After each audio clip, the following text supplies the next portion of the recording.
2023년 4월 5일 경제자유살롱 시작합니다.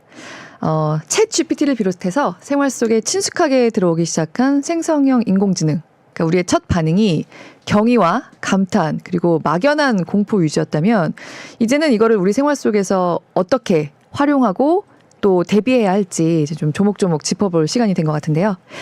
플랫폼 경제와 디지털 경제 전문가로 다수 IT 기업들의 자문으로 활동하고 계신 미디어스피어 강정수 박사님 모셨습니다.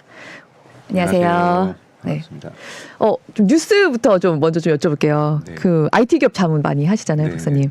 근데 요즘에 국내 최대 그 IT 기업들이 그 사내 챗 GPT 금지령을 좀 내리기 시작했더라고요.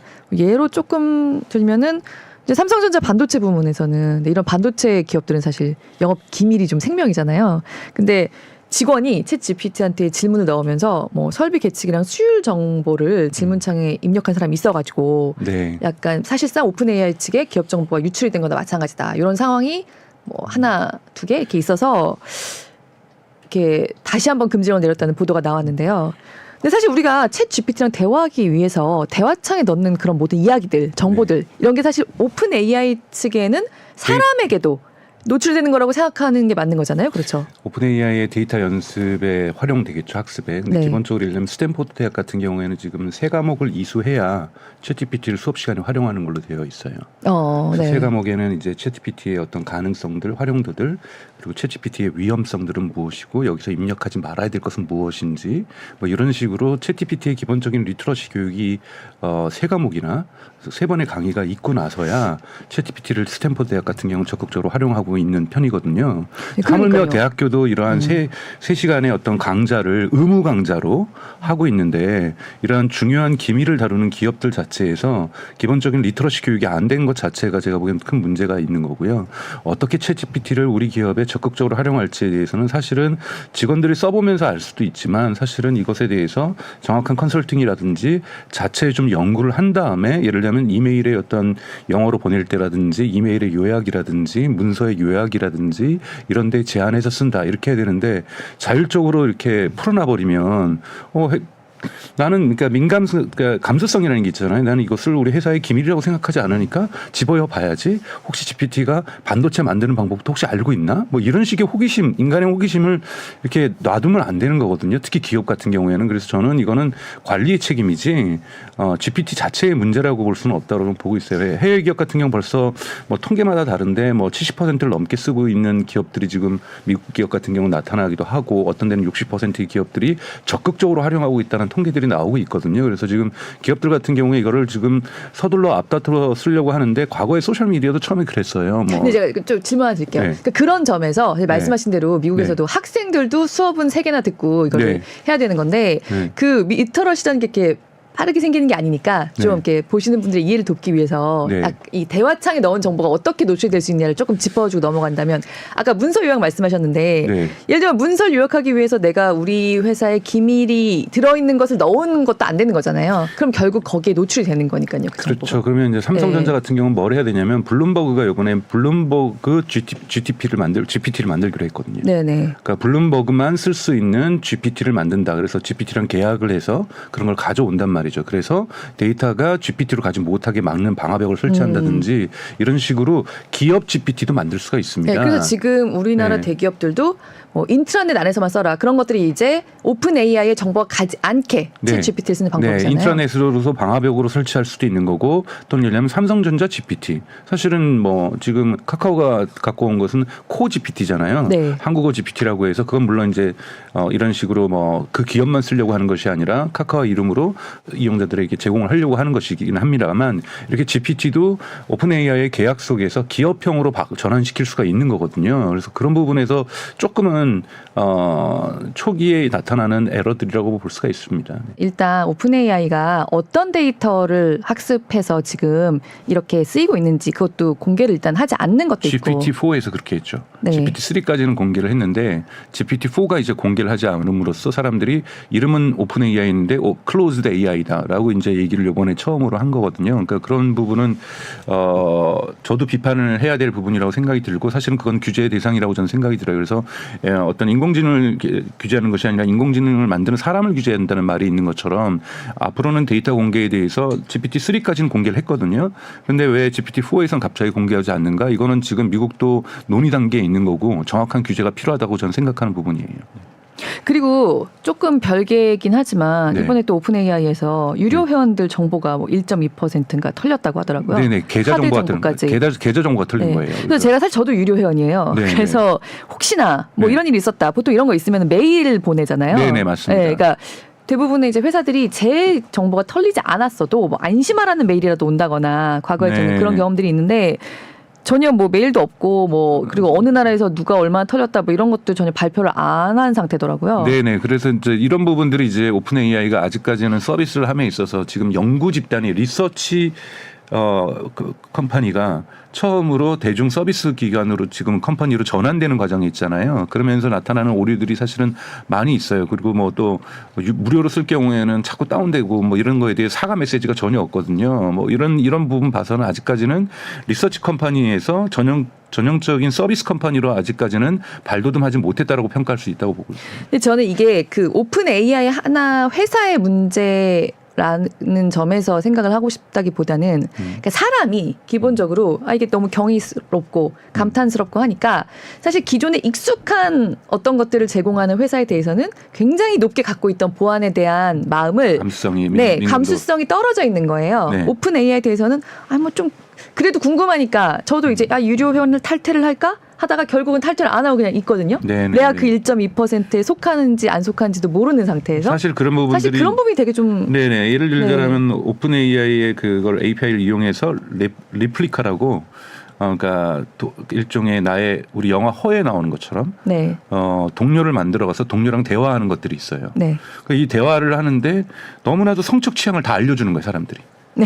성적 취향을 알려줘가지고 이러한 성적 대화가 이루어지게 해가지고 네. 리플리카 같은 경우에는 지금 대단히 인기가 있거든요. 폭발적으로 인기가 있는데 네. 오픈 AI를 소스를 이용하고 있는 거예요. 그래서 일부 알고리즘을 조정해가지고 그런 대화가 나오면은 그런 정보가 오면은 아예 저는 그런 정보를 알고 싶지 않습니다로 대답하게 만든다든지 지금 틴더라는 앱에서 네. 이런 앱에서도 문제가 되는 것이 사람들이 이거는 이제 거기에는 오픈 AI가 그러니까 챗 GPT가 결합되어 있는 건 아닌데 두 개를 켜놓고 하는 거죠. GPT하고 틴더 앱을 켜놓고 한 다음에 내가 무슨 대화를 할지를 다 여기다 물어보고 여기다 얘기를 하는 거예요. 내가 네. 멋져 보이게. 그러다 보니까 틴더가 갑자기 고급스러워진 거예요. 모든 대화들이. 그러니까 이러한 현상들이 지금 발생하고 있는 것 일시적인 과도기적으로 저는 충분히 발생하고 있는 거라고 생각해서 틴더가 갑자기 사람들이 오히려 매칭이 안 되는 거예요. 저 사람이 진실한 것 같지 않을까. 너무 말도 갑자기 잘하고 저 남자 너무 말 잘하고 저 여자 갑자기 너무 말 잘하고 지난번에는 안 그랬었는데 왜 갑자기 틴더가 이런 곳이 됐지. 다 고상한 이야기들 하고 멋져 보이는 표현들 하고 아니 말이 좀 길어요. 네. 짧은 그렇잖아요. 말이 효율적이어야 할 때. 네. 그러니까 예를 들면 그 전에 틴더에 있는 제가 사람들이 틴더를 써봤다는 게 아니라 네네네네. 좀 챗 GPT가 말을 좀 만연체로 하는 경향이 예를 들면 있잖아요. 틴더에서 이런 표현을 써요. 네. 과거에는 사람들이 버켓블러리 6천 정도로 썼었는데 네. 갑자기 3만이나 6만이 된 것 같다. 뭐 이런 얘기를 하고 있거든요. 그러니까 이런 부분들이 과도기적으로 나타나는 현상이라고 볼 수 있습니다. 네. 그러니까 사실 이거는 방금 말씀하신 대로 오픈 AI가 지금 세계적으로 어떤 반향을 불러일으키는 회사긴 하지만 사실 회사로 봤을 때는 그렇게 준비가 된 회사는 아니라고 할 수 맞아요. 있잖아요. 준비되는 회사가 아니에요. 제가 네. 아까 말씀드렸던 것처럼 리서치 컴퍼니였어요. 연구기관, 인공지능을 연구하는 것에서 대중 서비스는 챗GPT가 처음이에요. 근데 챗GPT가 처음인데 천천히 자기네들도 성장할 줄 알았는데 단기간에 2억 명이라는 사람들이 들어오고 그러다 보니까 지금 감당하지 못하고 있는 거죠. 근데 저는 그런 점에서는 이걸 사용자들도 좀 유념할 필요가 있을 것 같아요. 저널리즘에서도 이런 거 저는 경고를 좀 해볼 필요가 있을 것 같고 여기에 지나치게 개인의 어떤 것을 뭐 취향을 얘기한다든지 꼭 성적 취향만이 아니더라도 어떤 뭐 정치적인 생각이라든지 뭐 조금은 어떤 개인 정보라든지 이런 부분들은 이야기하면서 대화하는 건 아니라는 것들을 사실은 계속 언론에서 알릴 필요는 있다고 저도 생각합니다. 보안에 있어서도 여기가 굉장히 첨단 회사라는 이미지가 있는데 사실 이번에 카드 정보 털리는 걸 보면 보안 시스템을 막 그렇게 첨단으로 해놨다고는 좀 얘기하기 어려운 점도 있는 거 아닌가? 좀 별개일 수 있는 거잖아요. 오픈 AI가 쓰고 있는 컴퓨팅은 모두 다 마이크로소프트의 애저죠. 사실은 마이크로소프트의 애저가 털린 거예요. 그러니까 본인들의 컴퓨팅이나 서버를 직접적으로 써는 거는 내부 연구 외에는 전혀 없고요. 대중 서비스는 다 마이크로소프트의 애저에 있는 겁니다. 그러니까 우리가 말하는 클라우드 서비스에. 그 정도의 정말 말씀하신 대로. 네, 그러면 회사군요. 사실은 털린 거는 지금 마이크로소프트의 애저가 털린 거죠. 네. 네, 그럼 반대로 네. 네, 지금까지는 조금 뭐 우려됐거나 네. 사고성 얘기를 좀 들어봤고요. 네. 반대로 지금 우리나라 직장인들도 벌써 36%, 네. 미국인들은 44%가 네. 이미 챗 GPT를 이용해서 업무를. 업무 해봤다. 네. 그런 설문조사가 있더라고요. 그러니까는 반대로 이번에는 이미 근데 네. 이제 뭐 상사가 시키지 않았어도 네. 부장이 시키지 않았어도 자기가 챗 GPT한테 물어본 사람들도 있었을 텐데 혹시 회사 차원에서 네. 이미 이거를 도입을 해서 업무에 좀 변화를 꾀하고 있는 기업들 혹시 얘기 들어보신 거 있으신가요? 미국에는 많이 있고요. 미국에는 많이 있고요. 네, 예를 네. 들면은 그러니까 프롬프트 엔지니어라고 얘기를 하잖아요. 그러니까 네. 프롬프트에다 질문을 잘하는 사람을 뽑는 질문을 경우가 잘하는 있는데 사람. 예를 들면은 리갈 쪽으로 그러니까 법률적으로 영국에 있는 법률 사무소 같은 경우에는 그런 사람을 뽑았는데 연봉이 뭐 파운드지만 달러로 할 경우 30만 달러가 넘는 3억이 넘는 이런 사람들이 지금 뽑히고 있고 미국 같은 경우는 병원에서도 이 프롬프트를 잘 만질 수 있고 질문을 잘할 수 있는 사람들을 뽑기도 하고 있고요. 근데 이제 한국 같은 경우에는 저는 사실은 그러니까 순전히 챗 GPT에게 네. 혹은 챗 GPT API를 이용해서 만든 어떤 프로그램에 네. 질문을 잘하는 사람한테 네. 딱 그 능력의 그 정도 연봉을 네, 네. 그래서 준다는 이거를 건가요? 예, 프롬프트 엔지니어라고 하고 이런 거를 그냥 학문적으로는 프롬프트 엔지니어링이라고 얘기를 합니다. 네. 왜냐하면 질문도 잘 던지지만은 그 회사의 정보로 가지고 흔히 말하는 파인 튜닝이라고 하거든요. 네. 저 같은 경우도 한번 제가 더 코어라는 데다가 글을 쓰는데 그 글 쓴 걸 가지고 50개를 가지고 학습을 시켰어요. 네. 이렇게 자기가 특별하게 학습을 시킬 수가 있거든요. 그래야 사실은 저에게 맞는 것들이 나올 수가 있어요. 그렇기 때문에 법률사무소라는 건 자기네 데이터를 가지고서 어느 정도 학습을 시키는 거고 국내 기업은 개인적으로 이용하는 사람들 많이 만났어요. 예를 들면은 2차 전지 회사 마케팅 부서에 다니시더라고요. 마케팅 부서에 다니시니까 글로벌 마케팅이에요. 주로 다 영어로 다 네네. 메일 보내실 거 아니에요. 이런 걸 예를 들면 GPT에게 시키고 그리고 이걸 갖다가 사장님한테 항상 요약 보고를 메일의 내용들을 해야 되는데 이것도 GPT한테 시키고 자기는 그래서 3시간 하던 일을 30분 만에 처리하고 나머지는 공부한다고 뭐 이런 식으로 하시는 분들도 있고. 근데 그거는 아까 얘기한 것 같은 사실 사장한테 보고할 정도의 정보를 네. 일단 챗 GPT 자기가 넣은 거 아니에요. 요약해달라든가. 그거는 사실 사장 입장에서는 이 직원 큰일 날 수 있겠네. 약간 그런 사람인 거 아닌가요? 그것도 이제 어떤 관점일 수도 있겠죠. 왜냐하면 네. 마케팅이기 때문에 주로 이제 어떤 데서 구매 주문이 들어왔다. 구매 주문을 갖다가 이제 그거는 이제 그 회사가 판단하는 거죠. 이걸로 기밀로 볼 것이냐, 기밀로 보지 않을 것이냐. 그러니까 예를 들면 연구원들이 보내는 메일하고 이 마케팅 직원에서의 영업 직원들이 보내는 네. 메일은 좀 다를 수가 이건 영업 직원이 있는 거잖아요. 네. 영업 직원이 보내는 것들은 사내에서 어떻게 기밀로서 정리를 했는지 기밀로서 정리 안 했는지 이건 저희가 알 수가 없는데 아마 기밀로 정리하지 않았을까라고 저는 생각이 들어요. 그렇기 때문에 그런 요약 프로그램을 보안 교육을 받은 직원들이 그렇게 썼을 거라고 보고요. 뭐 여러 가지 사례가 있을 수 있죠. 네. 근데 말씀을 들으니까 이게 사실 이미 누구나 네. 뭐 챗 GPT는 굉장히 접근이 가능하잖아요. 네. 그러니까 기업들이나 기관들이 이걸 굉장히 빨리 정리해서 지침을 세워가지고 네. 그거에 대한 페널티까지도 정해서 빨리 직원들에게 공유할 필요가 있다는 생각이 드네요. 네네. 뭐 그렇게 하기도 네. 하고 이제 코카콜라 같은 경우에도 오픈AI랑 협약서를 맺은 다음에 이러이러한 룰에 의해서 우리 코카콜라 직원들은 요렇게 쓸 수 있게끔 툴을 만들어 달라. 이렇게 해가지고 아예 오픈AI에다 주문을 하는 경우도 있어요. 그러니까 코카콜라는 전면적으로 업무에 도입을 했는데 아무래도 나가는 그 데이터를 갖다가 흔히 말하는 데이터 그러니까 피드백 룹이라고 하죠. 그러니까 우리 코카콜라에서 나가는 거는 학습시키지 말아라. 이런 계약 맺을 수 있거든요. 그러니까 이런 식의 어떤 계약들을 기업 단위에서 맺는 것이 훨씬 더 효율적이라고 볼 수가 있습니다. 네. 네. 지금 일단 챗 GPT가 아닌 네. 다른 그 생성형 AI 네. 언어 생성형 AI를 하고 있는 곳들 중에서 네. 예를 들면 뭐 구글 바드라든가 네. 네. 아직 딱 챗 GPT만큼 하는 데가 좀 없지 않나요? 네, 맞아요. 바드 네. 같은 경우도 지금 비판이 되게 많고요. 네. 가장 중요한 건 더 인포메이션이라는 미국에 있는 미디어에서 어제 특종으로 보도를 했죠. 그러니까 이 알파벳에 있는 딥마인드 조직. 딥마인드는 구글 내부에 있는 조직이 아니라 알파벳에 모 회사가 있고 홀딩스가 있고 거기 밑에 구글이라는 회사가 있고 딥마인드가 있고 웨이모 같은 회사들이 있는데 네. 우리 다들 아시는 그 바둑의 딥마인드. 네. 딥마인드하고 구글이 협업해서 새로운 네.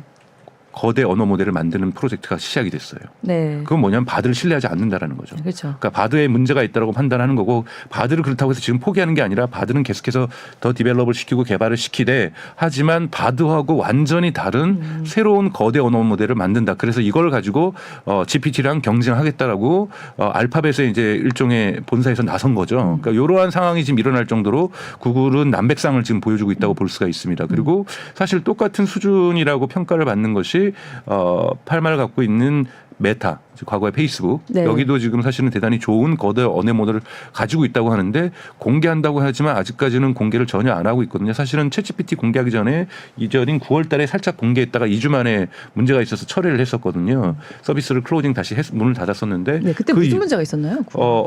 똑같은 거예요. 언어적인 그러니까 표현에 있어서 예를 들면은 인종주의적인 문제라든지 차별적인 네. 표현들이 네. 바로 나와버렸거든요. 왜냐하면 네. 그런 것들이 공개되면 이제는 그러니까 미국의 이제 레딧이라고 하는 이런 커뮤니티 이런 데서는 이렇게 공격해보고 싶은 그런 질문해보고 싶은 사람들이 바글바글 거리는 거예요. 네. 그럼 그 사람들이 우르르 들어가서 그런 질문하면 얘가 또 바로 네. 또 그렇게 반응을 해버리는 거죠. 네. 또 공개되면은 문제가 되는 거죠. 그러니까 사실 그걸 예상했음에도 불구하고 충분히 방어를 하지 못했던 것이 이제 메타였던 거고요. 그래서 이런 공격성을 또 보였고 그래서 이런 부분들은 좀 정리돼서 곧 나오겠지만 아직까지 지금 GPT의 독주 이걸 막지 못하니까 지금 뭐 이상한 서명까지 지금 돌리고 있는 거잖아요. GPT 6개월 동안 쉬어라. 뭐 이런 제가 보기엔 말도 안 되는 네, 그것도 여쭤보려고 했는데. 네네네. 네.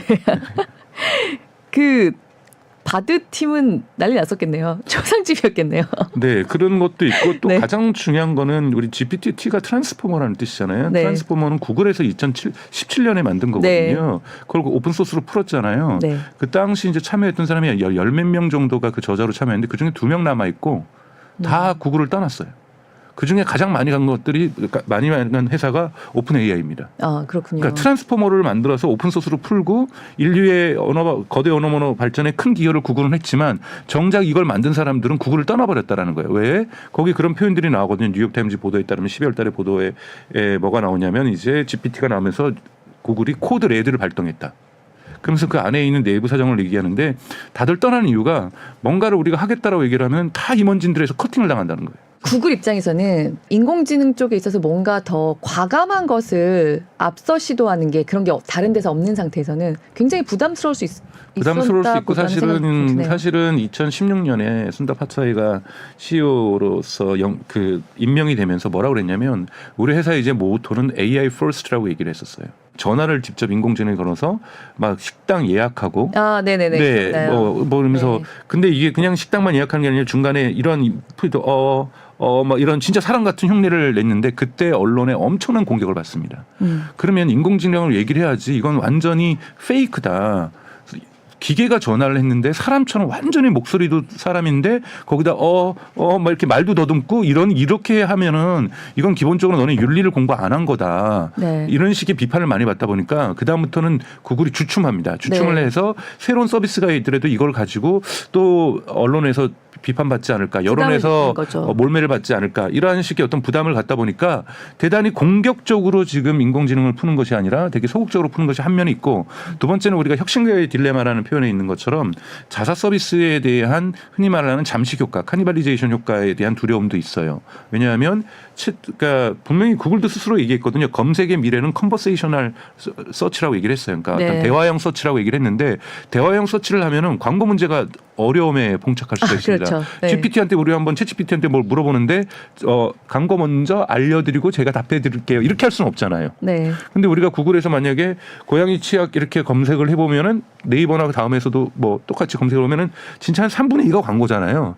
그 다음에 검색 결과가 좀 나오고 그 검색 결과가 나오는 블로그도 이것도 돈 받고 쓴 건지 아닌지 헷갈린단 말이에요.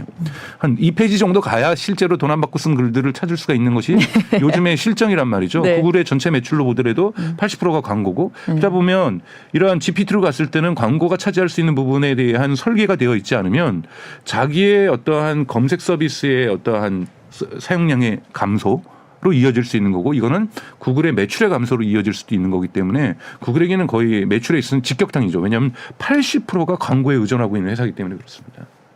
근데 한편으로는 그러면 이게 누군가한테 돈이 돼서 가지는 못하더라도 이 챗 GPT 같은 결국은 기존에 있던 뭐 위키피디아 이런 것도 학습했다고 하고요. 이게 알려져 있잖아요.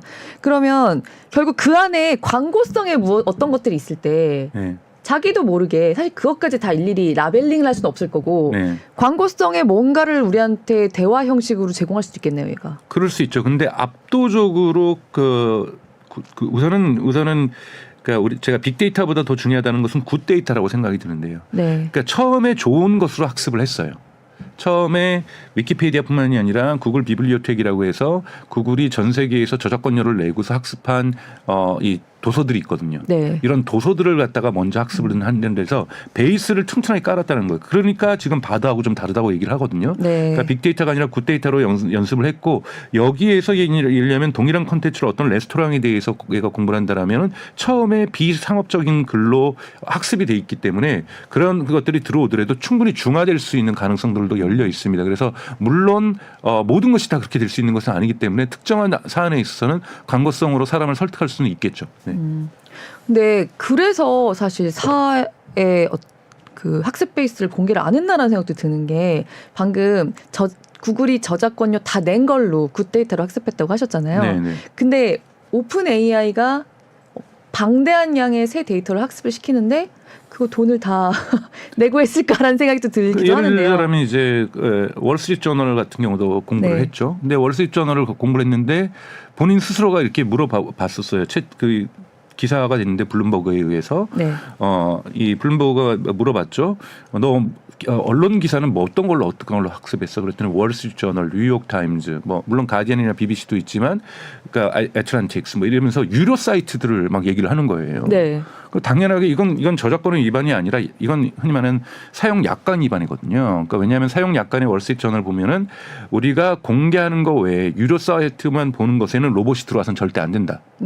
이렇게 되어 있어요. 그러면 이 약관을 무시하고 들어갔으면 이거는 이제 저작권을 위배하는 것이 아니라 약관을 위배했기 때문에 보상과 배상을 해야 되는 거죠. 그러니까요. 그러니까 굉장히 돈이 많이 드는 작업일 수 있겠는데요. 그렇게 되기 때문에 보상과 배상의 이슈가 있기 때문에 이런 것이 저는 줄 소송으로 이어질 거라고 봅니다. 그렇기 때문에 공개적으로 우리 월스트리트 저널 경제는 월스트리트 저널하고 파이낸셜 타임즈하고 더 이코노미스트로 공부했어. 근데 이 세 개 다 유료거든요. 그렇죠. 그러니까 이런 부분들에 있어서는 오픈 AI가 주저하는 이유가 충분히 있을 수 있습니다. 그러니까 결국 또 기본적으로 굉장히 많은 사람들이 범용적으로 쓸 수 있는 AI를 만들려면 그 학습량에 있어서도 엄청난 돈이 들어가고 학습을 시키는 거에 있어서 엄청난 돈이 들어가고 그래서 결국은 거대 플랫폼들이 할 수밖에 없고 이거는 피하기가 좀 힘들겠네요. 우리가 이제 이런 걸 파운데이션 모델이라고 얘기를 하는데요. 그 전까지 있어서 우리가 물론 모두 다 머신러닝, 기계학습이라고 얘기하지만 작은 의미에서 초기적인 어떤 기계학습이 있고 딥러닝이 있었죠. 딥러닝이 이제 약한 모습들을 보여왔고 대단히 짧은 겨울을 맞이하거든요. 그 이유가 뭐냐면 딥러닝에서 가장 많이 했던 것 중에 하나가 컴퓨터 비전, 인간의 눈을 모방하는 거죠. 그래서 자율주행이라든지 또는 뭐 어떤 서베일런스 감시하는 그러니까 뭐 이런 체계라든지 이런 거에서 얼굴을 인식한다든지 뭐 이런 것들을 컴퓨터 비전이라는 걸 썼는데 이건 뭐냐면 지금까지는 그러니까 이러한 특정하게 인간의 눈을 담기 위해서 이미지만 학습을 하는 거예요. 그다음에 파운데이션 모델은 뭐냐면 GPT도 마찬가지예요. 오픈 AI도 마찬가지인데 텍스트만 학습시키지 않았어요. 이미지도 학습시켰고 그러니까 목소리도 학습시켰고 그러니까 진짜 내 목표가 하려고 하는 것은 이 길인데 여기에 필요한 데이터만 하는 게 아니라 진짜 우리가 가질 수 있는 모든 굿데이터는 다 갖고 와서 다 학습시킨다. 애를 그냥 무조건 학습을 시킨다. 그래서 여러 종류로 학습을 시킨 다음에 과제가 하나, 둘, 셋, 넷, 5가지가 있으면 여기서 다 뽑아 쓰는 거예요. 이런 것을 우리가 파운데이션 모델이라고 얘기를 하고 파운데이션 모델이 정립된 건 2021년입니다. 2021년 이후로 한 달에 2배씩, every month 2배씩 퍼포먼스가 좋아지고 성능이 좋아지고 있어요. 그러면서 2021년부터 2022년 오면서 정말 놀라운 속도적 전환이 일어난 거고 그 다음에 2021년에 GPT-3 나왔는데 지금 2023년에 GPT-4가 나온 거잖아요. 그러니까 그러면은 자 앞으로 2년 정도 있으면 GPT-5가 나온다 아니에요. 1년 만에 나올 수가 있는 거죠. 그러니까 이런 식으로 익스포넨셜하게 기하급수적으로 성능이 좋아지고 있는 거라고 지금 보고 있는데 여기에 정말 많은 돈이 들어갔는데 이렇게 하다 보니 들어가고 파운데이션 모델은 빅테크밖에 못 만드는 거예요. 그러니까 예를 들자면 지금 만들고 있는 데가 구글이고 그다음에 아까 말했던 메타라든지 이런 데가 있고 지금 엔비디아도 조금 따로 만들고 있고 아마존도 좀 만들고 있는 거는 있고요. 근데 애플을 만든다는 소식은 없고 지금 뭐 한국에선 유일하게 네이버가 네. 파운데이션 모델을 지금 만들고 있는데 어마어마한 돈이 들어가고 있고 네이버에서 지금 가장 많은 돈이 들어가고 있다고 얘기를 해요. 네. 근데 그 크기가 구글에 비해서는 대단히 턱없이 작다라는 얘기들이 하고 있고 사실 지금 뭐 SK라든지 뭐 카카오라든지 이런 것은 오픈 AI의 걸 가져와서 한국에 맞게끔 조정하는 튜닝하는 그런 거대 언어 모델이기 때문에 네. 순수하게 볼 땐 네이버 정도. 그러니까 이러다 보니까 손가락에 끼는 거죠. 그렇지만 그래도 이 스타트업들이 치고 나오는 거죠. 오픈 AI는 사실 직원이 400명이지만 사실 구글이 가지고 있는 직원 18만 명에 비해서는 사실은 아주 작은 숫자거든요. 그래서 400명이 했다는 거는 정말 대단한 일인 거고요. 그리고 미드전이라고 해서 네. 텍스트를 집어넣으면 그림을 그려주는데도 거기도 스타트업이라고 볼 수가 있고 스테이블 디퓨전이라고 지금 오픈소스로 네. 만드는 이것도 스테이블 AI라는 것도 직원이 300명도 채 안 되는. 그런 데들은 다 이 학습에 대해서 불법적으로 학습했다. 그러니까 나에게 사용료를 주지 않고 학습했다라고 해서 소송 다 걸렸잖아요. 그렇죠. 그 불법적이라는 말은 판결이 나기 전에는 네. 좀 어려운 거고요. 네. 네, 그래서 소송이 그쪽에서 주장은 네, 그쪽에서 주장은 지금 몇 군데에서는 지금 저작권 소송들이 걸려 있어요. 그러니까 예를 들면 피카소를 학습하는 건 전혀 저작권 위배가 아니에요. 이미지 사진들이 돌아다니고 있기 때문에 뭐 퍼블릭 도메인이라는 것들도 존재하고 뭐 사후 몇 년 이런 것도 네, 있고 네, 그런 것도 있어서 전혀 문제가 되지가 않아요. 근데 이제 그러니까 이 현대 예술 작가들도 이제 미드저니 같은 경우는 학습이 되어 있거든요. 그리고 이러다 보니까 이거는 저작권의 문제가 있어서 지금 영국하고 지금 미국에서 소송이 몇 건이 지금 진행되고 있습니다. 그래서 그 결과는 지켜봐야 될 것 같고요. 사실은 언론사라든지 위키페디아라든지 이런 거를 하는 부분에 대한 소송에 했다가 소송에서 이거는 공정 이용이라는 판결이 이미 났어요. 네. 페어 유저라는 판결이 났기 때문에 언론사는 패소를 좀 했고요. 그래서 사실은 이 미드전이나 이런 부분에서 저작권 판결이 나오려면 이건 또 되게 지난한 과정이 걸릴 거라고 보고요. 왜냐하면 네. 지게 되면 되게 막대한 천문학적인 숫자의 보상과 배상이 이루어질 거라고 보고 있기 때문에 이건 좀 지켜봐야 될 문제라고 저는 생각이 듭니다. 지금 이미지 얘기로 자연스럽게 넘어갔는데 이번에 네. 그 챗 GPT-4가 이제 아직 일반 회원들한테는 유료 회원도 네.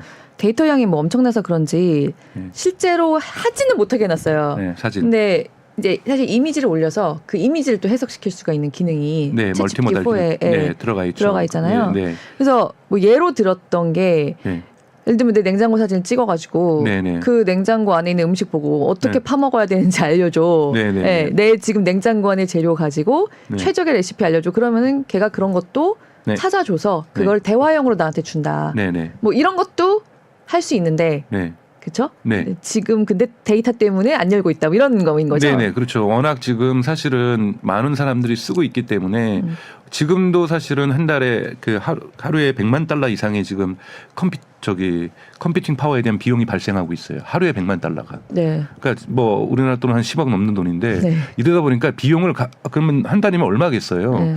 본인들이 감당을 지금 못 하고 있는 거예요. 워낙 그리고 또 이제 환경 운동하는 데서 비판하거든요. 이렇게 많은 전기를 써먹으면서 이렇게까지 질문 하나마다 이렇게까지 돈을 써야 되겠는가라는 이제 비판들도 있는데요. 아직까지는 이미지까지 들어가게 되면은 아마 현재로서는 감당할 수 없는 비용들 때문에 이 부분들은 곧 시정이 될 거라고 보는데 사실은 지난주 대단히 놀라운 걸 얘기를 했죠. 플러그인이라는 걸 발표를 했거든요. 네. 이 플러그인은 이제 수익 모델하고 연결이 될 수 있는 거기 때문에 플러그인 모델에 대해서는 좀 이따 뭐 설명을 드리겠지만 그 수익들이 좀 개선되면은 아마 이런 비용들을 감당할 수 있고 지금 마이크로소프트도 지금 빠른 속도로 지금 확충을 하고 있다고 얘기를 하고 있기 때문에 네, 플러그인 설명 좀 해주시죠. 네, 플러그인이라는 거는 이제 제가 GPT를 켰으면 여기에 익스페디아라고 하는 우리가 여행하는 앱이 네. 예를 들면 대표적으로 플러그인으로 들어옵니다.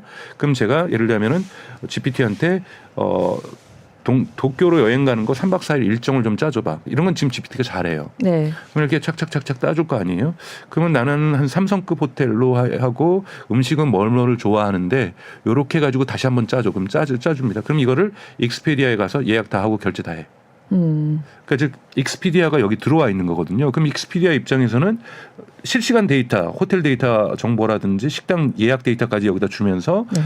그러면 이제 GPT가 좋은 장점은 뭐냐면 2022년 10월 9월까지로 학습돼 있던 데이터가 아니라 현재 데이터로도 사람들에게 답변을 해줄 수 있다는 장점이 그러네요. 있는 거고 네. 그 다음에 익스피디아 입장에서는 매출원이 하나 더 생긴 거잖아요.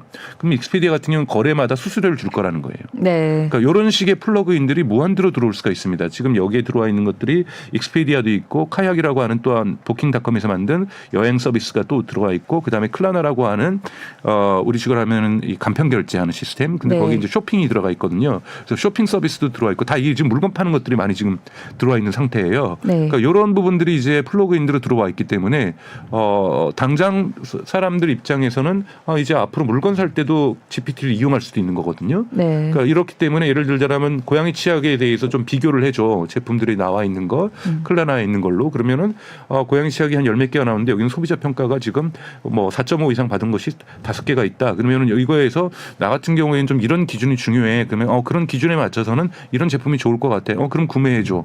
그럼 구매까지 해주는 거거든요. 그러니까 이런 식의 플러그인들이 계속해서 들어와 있고 그다음에 또 하나는 볼프람이라고 하는 수학 플러그인도 들어와 있어요.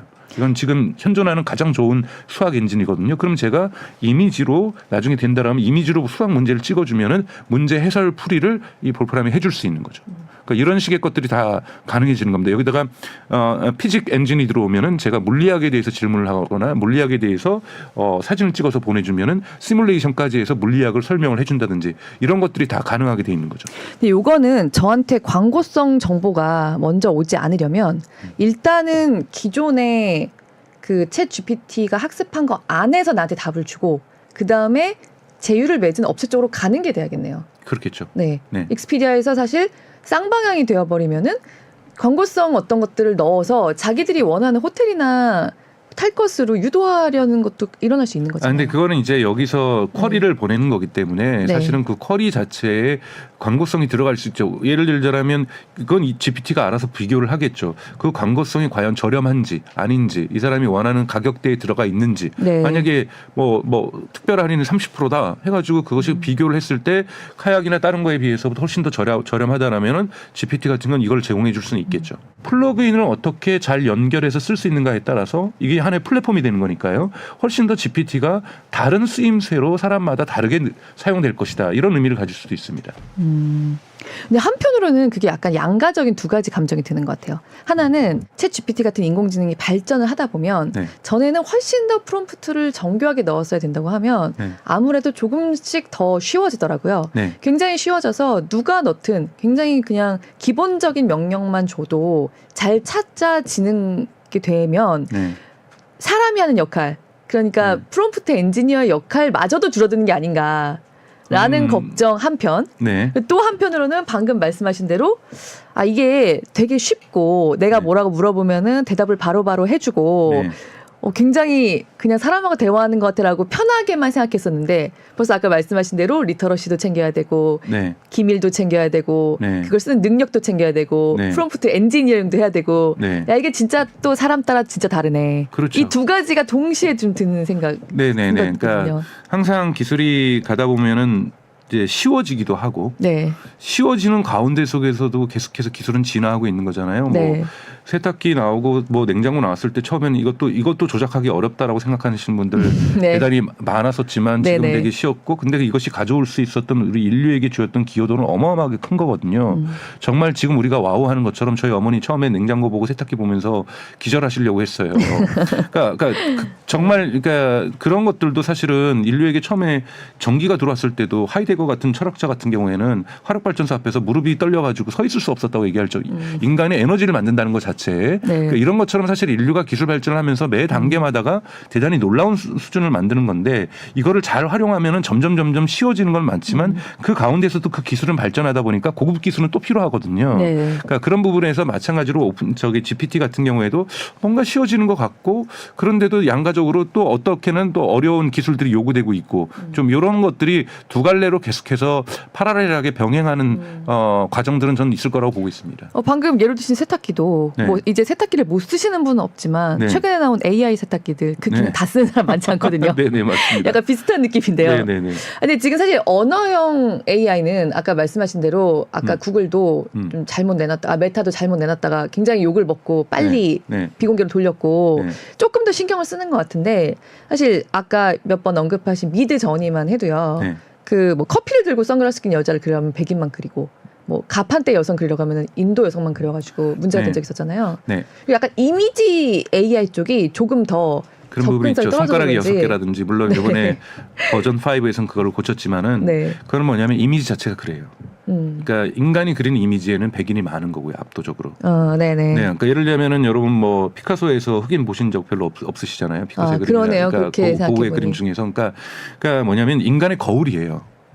인간 사회의 거울이라는 거를, 그러니까 인간의 그 사회가 이미 바이어스가 있고 왜곡되어 있고 차별 구조가 있고 남성 중심주의고 백인 중심주의고 뭐 이러한 식의 어떠한 왜곡된 삶을 우리가 살아가고 있다라는 거고, 이 인간을 거울화 시켜버린 것이 인공지능이기 때문에 인공지능의 그런 부분들이 한계가 있을 수밖에 없습니다. 근데 이것이 이미지 부분에 특히 더 많다라는 거예요. 그러니까 언어는 사람이 끼어들어서 학습을 시켜고 그걸 많이 없애서 네. 출시한 게 챗GPT잖아요. 네. 3.5잖아요. 네네. 근데 이미지는 그게 좀 더 어려운가 봐요. 네네. 그래서 예를 들자면 웃고 있는 모습 보라 그러면요, 다 셀카 찍듯이 환하게 웃고 있어요. 근데 그것이 어떤 인종이든 어떤 뭐 사람의 종류든지 간에 그래서 다 환하게 치아를 드러내고 웃고 있는데 네. 이것도 제가 보기에는 일종의 거짓말을 하고 있는 거고 바이어스가 끼고 있는 거죠. 그러니까 미소, 뭐 네. 슬픈 웃음 이런 네. 거 아직 어렵군요. 네네네, 그렇습니다. 그러니까 이런 부분들의 한계들을 근데 거쳐나가고 지금까지 가장 큰 문제가 손가락이 6개였던 거거든요. 왜냐하면 레오나르도 다빈치의 그 해부학적인 어떤 손 그림들 외에는 사실 손은 항상 주머니에 있거나 어디를 만지고 있거나 기대고 있거나 하면서 손가락이 전체 손가락이 잘 보이지가 않았어요. 그러니까 얘가 대충 추론한 거예요. 근데 이 데이터를 학습시킬 때 손가락은 5개라고 규정하지 않거든요. 얘가 그 자체로서 룰을 만드는 거거든요. 그러니까 항상 학습을 통해서 룰을 세팅을 하는 건데 네. 이 룰은 자기가 만드는 룰인데 인간의 손은 6개라고 또는 7개라고 규정을 한 거예요. 근데 이거는 이번에 그래서 미드저니에서 할 때 인위적으로 룰을 조정을 해버린 거죠. 5개야. 5개야라고 규정을 한 것처럼 앞으로 그런 부분들은 대단히 많다고 본다. 근데 저는 기술은 항상 오류를 수정하면서 진화한다고 저는 생각이 들어요. 네. 그래서 오류 자체가 없다는 게 아니라 무결점이라는 게 아니라 이 오류를 빨리 발견하고 얼마나 빨리 고치느냐가 더 중요한 것이지, 이 오류 때문에 이건 못 쓰겠어, 이건 쓸 수 없어, 이거는 좀 다른 거죠. 저는 같은 경우는 미드저니 대단히 많이 쓰고 있거든요. 예를 들면은 저는 이제 글을 쓰는데 과거에는 여기다 이미지 어떻게 넣지? 이미지 하나 정도에 뭐 썸네일 정도는 들어가야 되니까. 네. 근데 이거는 뭐 어떻게 찾아가지고 썸네일을 미드저니로 만드시는군요. 네네네. 네. 이거를 저작권 위반하지 않고 어떻게 할 수 있을까?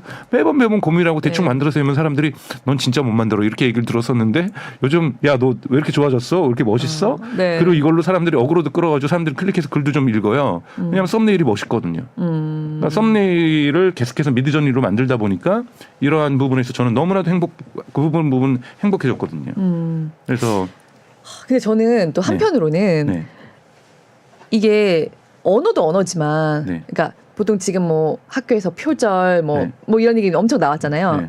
이미지야말로 그런 정말 진짜랑 가짜 가리기가 진짜 힘들겠다는 생각이 들더라고요. 그럼요. 너무나도 보셔서 아시겠지만 거기다 이제 프롬프트도 그것도 입력을 어떻게 하는가에 따라 되는데 뭐 슈퍼 리얼리스틱 뭐 이런 단어를 쓰거나 4K를 집어넣거나 그러면 진짜 뭐 사진 같아요. 정치적으로 민감한 선거철에서도 상당히 그렇죠. 문제가 네네. 될 수가 있기 때문에 이것이 위협이 되는 건 맞아요. 그래서 여기에 대한 룰을 어떻게 해야 될지도 사실은 문제로 있는데 너무 그렇다고 공포에 빠질 필요는 없다고 생각이 들어요. 예를 들면 이번에 교황이 발렌시아가 옷을 입었던 거는 저는 바로 페이크라고 생각이 들었어요. 왜냐하면 저도요. 그건 그랬어요. 왜냐하면 캐톨릭이라는 집단이 그럴 리가 없거든요. 그렇죠. 그거는 이제 일반적인 사람들의 수준의 리터러시 정도면 충분히 그건 가능한데, 사실 이번에 트럼프가 잡혀가는 거는 조금 저도 그런 줄 알았거든요. 왜냐하면 뉴스에 검찰 조사가 시작됐다고 얘기를 하니까. 근데 그게 근데 사실 그럴 법한 일이다와 아니다를 가지고 사실을 구분하는 거는 정말 정밀성이 떨어지는 일이죠. 그러니까요. 사실 그래서 이제 기자들의 역할이 더욱더 중요해지는 거라고 저는 생각이 들고,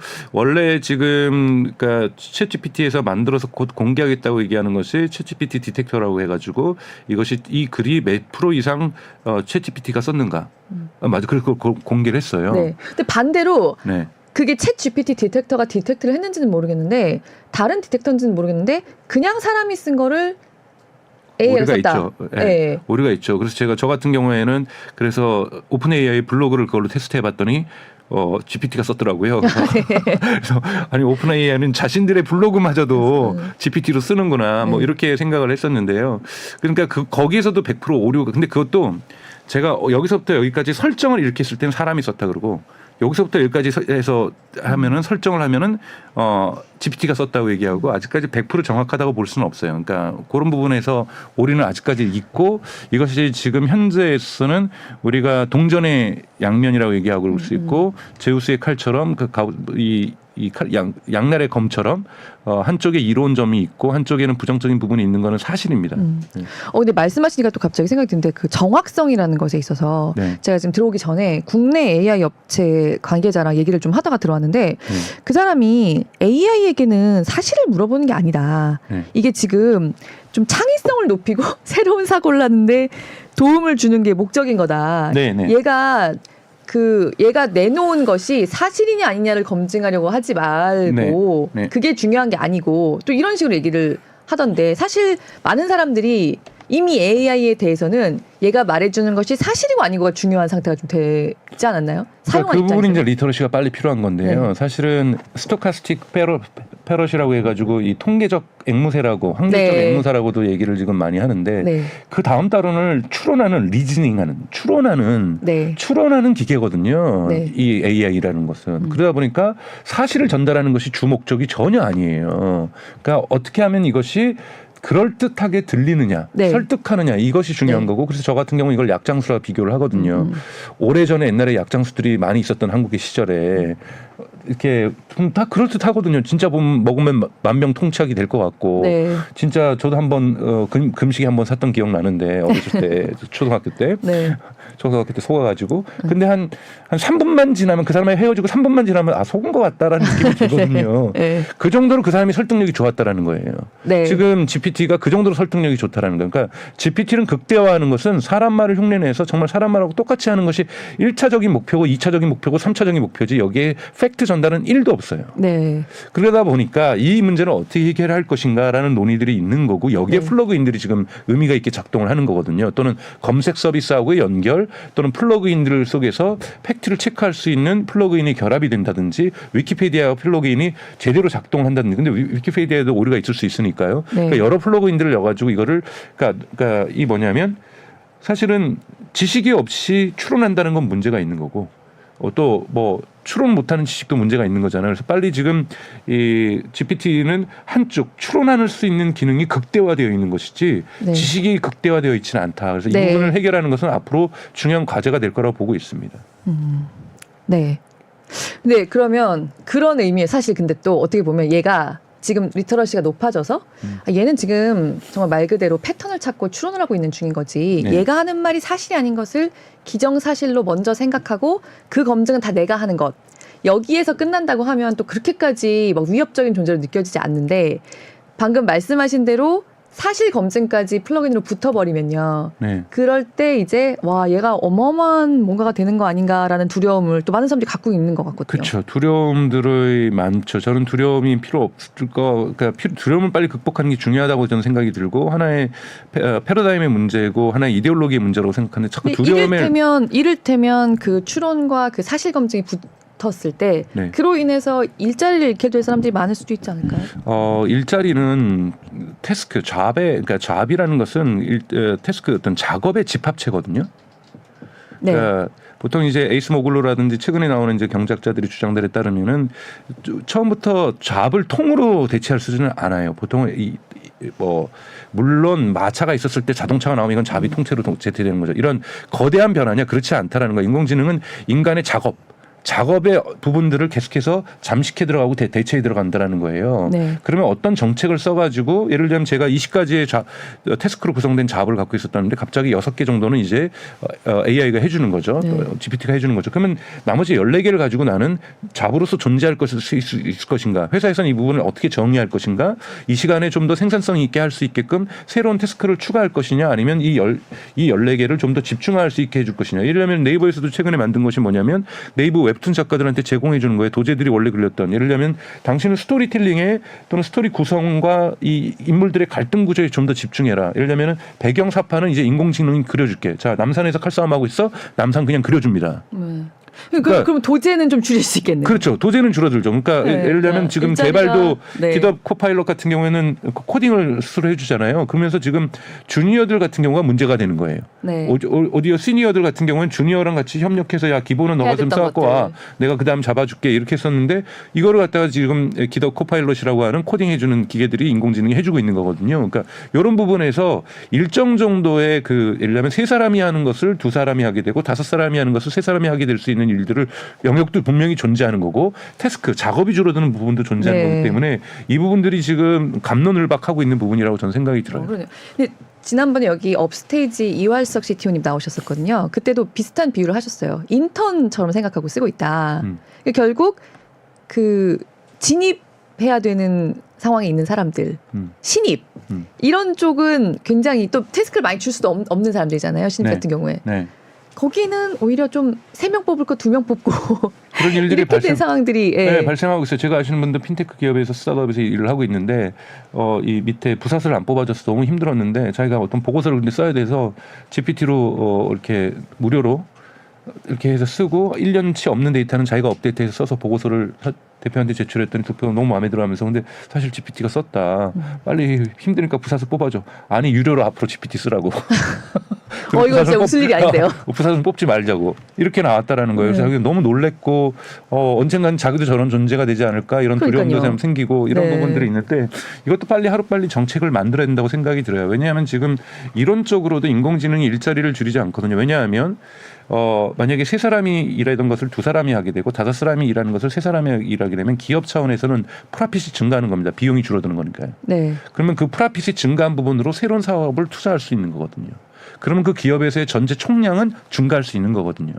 그렇기 때문에 우리가 미시적으로 보나 거시적으로 보나 그러니까 일자리의 총량은 그러니까 여러분들이 공포에 빠져 있는 것은 나의 일자리는 어떻게 되냐고 생각하신다면 공포에 빠질 수 있지만 거시경제적으로 본다라고 한다면 일자리의 총량은 충분히 늘어날 수 있어요. 왜? 4명이 하던 일을 2명이 하게 된다는 것은 동일한 매출 속에서의 비용이 줄어드는 거기 때문에 프라핏이 증가하는 거고 프라핏이 증가한다면 우리가 순수하게 경제학적인 합리적인 추론에 따르면은 그 기업은 새로운 사업에 투자를 한다게 된다는 거고 새로운 사업에 투자한다는 것은 새로운 일자리가 창출된다는 문제이기 때문에 그렇기 때문에 역사적으로 기술의 진보는 항상 일자리 증가하고 같이 상관관계를 긍정의 상관관계를 가지면서 가져왔었던 거거든요. 그래서 인공지능이 너무 일자리를 터미네이트처럼 될 걸 가져갈 거라는 것은 조금은 공포의 시나리오라고 저는 생각합니다.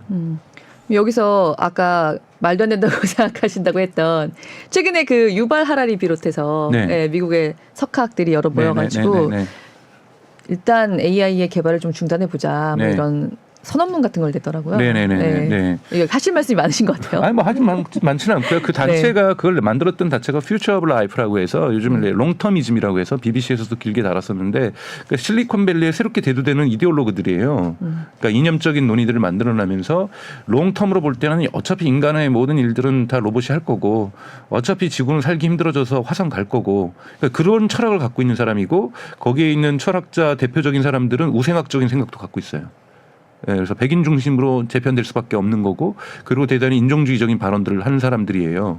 그러면서 항상 거기도 써 있는 게 뭐냐면 수사학적으로 볼 때는 그들이 하는 말이 다 맞아요. 근데 그게 뭐냐면 롱텀으로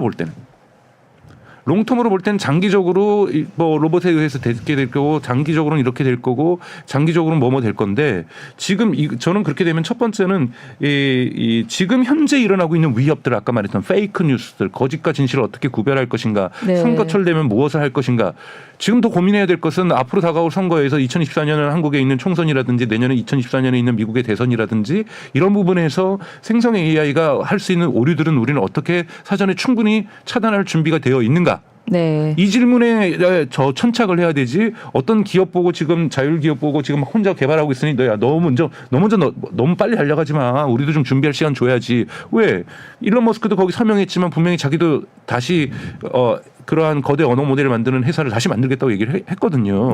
그런 이해관계자들이 다 섞여 있는데 그리고 또 연구자들도 유명한 석학들도 섞여 있어요. 그런데 AI 연구자들도 야 너네 너무 빨리 가니까 내가 못 쫓아가잖아. 6개월 좀 쉬었다가 이런 식의 논리는 저는 맞지 않다고 봐요. 그런 그러니까 사람들도 섞여 있다는 말씀이신 섞여 있다라는 거죠? 거고 가장 네. 중요한 건 이러한 롱터미즘 즉 장기주의적 관점에서의 위협이라고 얘기하면서 그거를 지금의 위협하고 일치시키려고 하는 것들.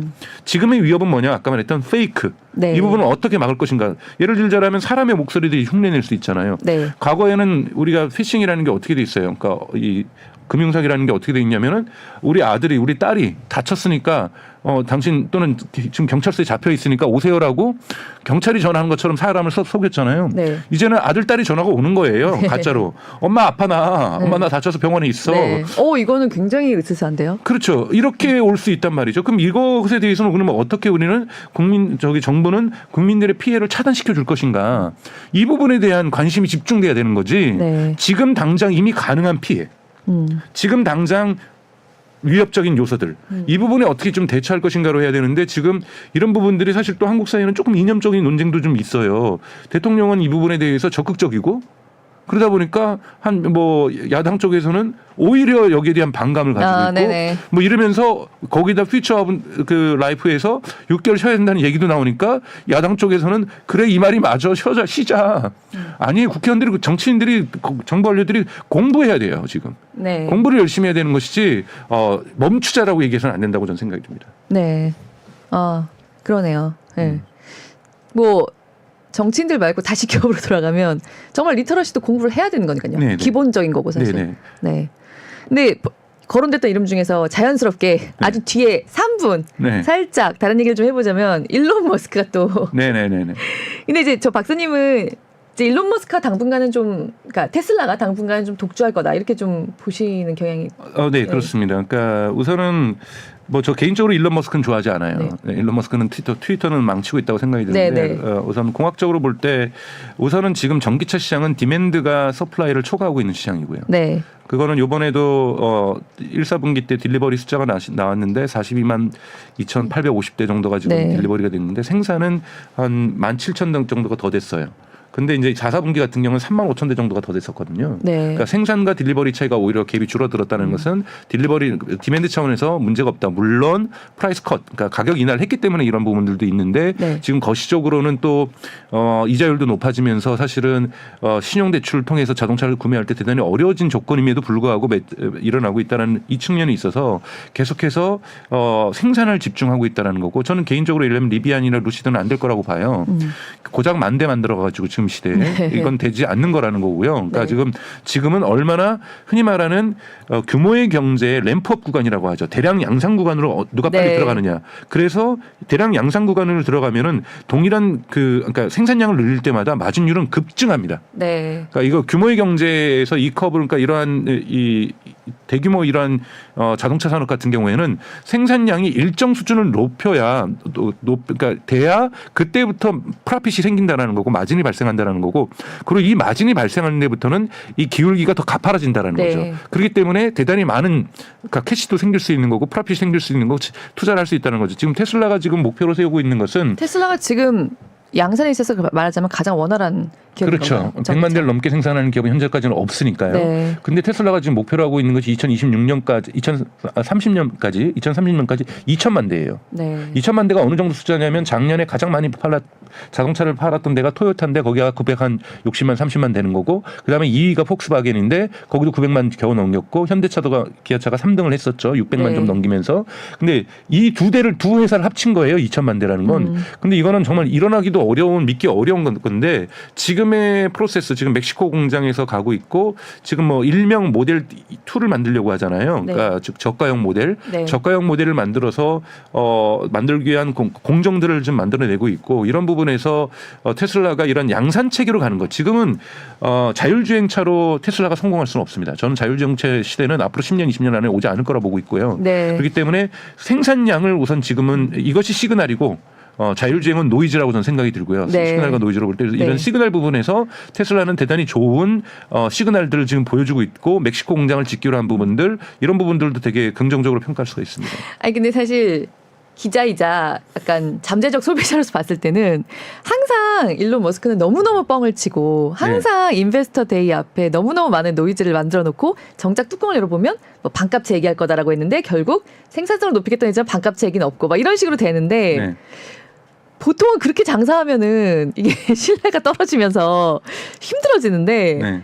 뭐 말하자면은 말은 저 앞에 해놓고 좀 느리게 따라가지만 글로 가고 있는 방향인 거잖아요. 네네. 그럼 또 그 충성 소비자들은 그것을 굉장히 믿고 네, 또 맞습니다. 기다려주는. 그러니까 사실 그래서 저도 아까 네. 초반에 말씀드린 일론 머스크는 그렇게 신뢰하지 않는다고 말씀을 좀 드렸었는데 예를 들면 사이버 트럭 진작에 나온다고 그랬는데 이제야 막 나오기 시작하는 거고 네네. 그리고 또 어제 또 뻥카를 쳤는지 진짜인지 잘 모르겠는데 생각보다 많이 생산할 것 같다고 얘기를 했거든요. 네. 그래가지고 진짜로 그러면 생산량이 좋아지는 건지 아닌지는 좀 지켜봐야 될 문제인데 그런데 이제 그런 피지컬하게 물리적으로 지금 테슬라가 성장하는 것이 이러한 일론 머스크가 얘기하는 것보다는 갭은 있지만 대단히 탄탄하다라는 네. 거고 최소한 자율주행 부분에서는 저는 일론 머스크는 거의 이제 신뢰하지 않는 부분이 있지만 자율주행은 그렇게 저는 중요하지 않다고 보고 네. 생산량을 만들어 나간다든지 그리고 거기에서 생산 공정을 혁신하는 부분이라든지 이건 실제로 이루어지고 있는 부분들이기 때문에 이런 부분에서는 사후적으로 그들의 퍼포먼스가 그들의 분기 그 어닝콜들이 어느 정도 입증해주고 있기 때문에 저는 신뢰할 수 있다고 생각이 듭니다.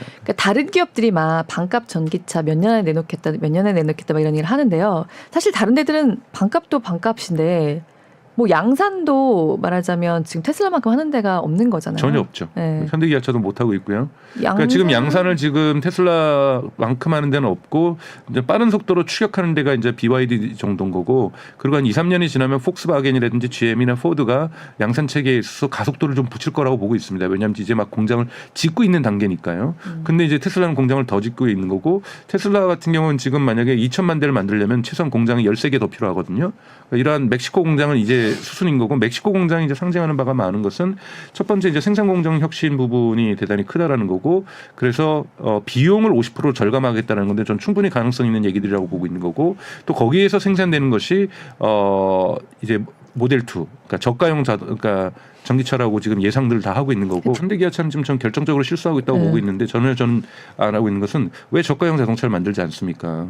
그러니까 저가용 자동차를 그러니까 만들고 있지 않고 점점 더 비싼 자동차 써진 자동차를 하고 있고 이건 맵체스 벤츠가 하고 있는 거예요. 프리미엄. 즉 하나 만들어서 단가별 이익을 많이 남기겠다. 물론 이것도 겨우 이익을 이제 겨우 남기는 거거든요. 그런 부분에서 이해는 가지만 당장 이윤이 안 되더라도 계속해서 저가형 자동차에서 이윤을 남길 수 있는 정도. 테슬라 같은 경우 모델 2에서도 이윤율을 20% 남기겠다는 거예요. 그건 이윤율 20% 남기는 건 페라리예요. 그러니까 네. 저가형 자동차를 만들면서 페라리의 이윤율을 내겠다라는 것, 이 정도의 과감한 목표 설정과 이 정도의 저돌적인 행동들 그리고 이것을 현실화시킬 수 있는 것들 이런 것들이 사실 팬덤을 만드는 거고 이것이 아까 말씀드렸던 일론 머스크가 자꾸 뻥을 치더라도 사람들이 추정하는 이유들은 근데 궁극적으로는 이루지 않는가 그가 시기를 잘못 좀 섣불리 얘기하고 있지만 궁극적으로는 이루지 않는가라는 거에 대한 신뢰도를 주고 있는 거죠.